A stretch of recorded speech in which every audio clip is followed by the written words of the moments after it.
My name is Imogen Knight and I'm a choreographer and movement director. And then just really slowly, just all move your backs up, so just so you're standing. Just real slowly, real slow, real slow, real slow. Today we are working on two scenes actually. One where it's just the three witches with Macbeth and Banquo, and the other one which is like this huge party scene. With Imogen, she's got a really brilliant way of working, using different ways in which you can hold tension in your body, how still you can make your body.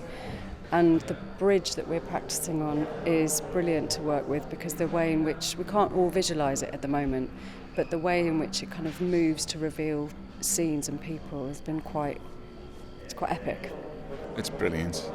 Yeah, it's really special, having the levels and the movements. Really impressive. If you could look into the seeds of time and say which grains will grow and which will not, speak then to me, who neither fear nor beg your favours nor your hate.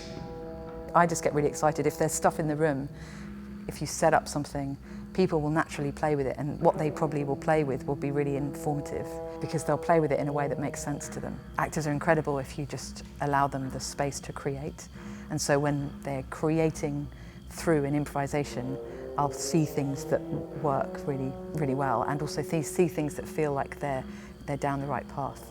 It's not necessarily just my idea on them.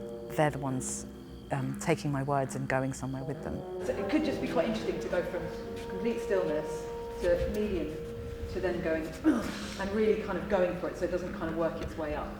We've been working with Imogen so that we can really be bold in the choices that we make physically, and maybe it's a bit chaotic, but ultimately of course it means we can sculpt from that, and it gives us this big lump of clay that we can then play around with. The best moment was creating the party for the very first time. A big kind of conga starts. I think what's amazing about parties is if you look at it, especially on stage, you can create so many stories. Everyone is having their own experience. And actually those experiences can be good and bad all at the same time. That's the interesting thing where things kind of collide. Let's go a bit wild. I might just shout out, number one, conga. You know, it just doesn't matter who it is, even if two people go for making a conga. And then number two, but keep your own mad stuff. The witches scene, they're not human in that kind of same way. They're not going to respond in the same way. If you talk to them, they might not respond immediately, or if you walk towards them, they might not walk towards you or walk away from you. They pull the rug from under people in a way that you might do if you're around an animal, for instance, or if sometimes even a child. It's unpredictable. Today we were playing around with the language of how the witches speak. Thou shalt get kings, though thou be none. There's an idea that the sound gets caught on the wind. You can probably hear it now.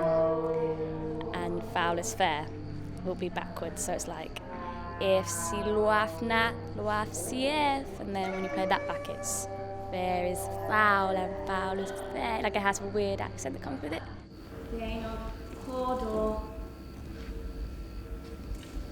O that come that shalt be king hereafter.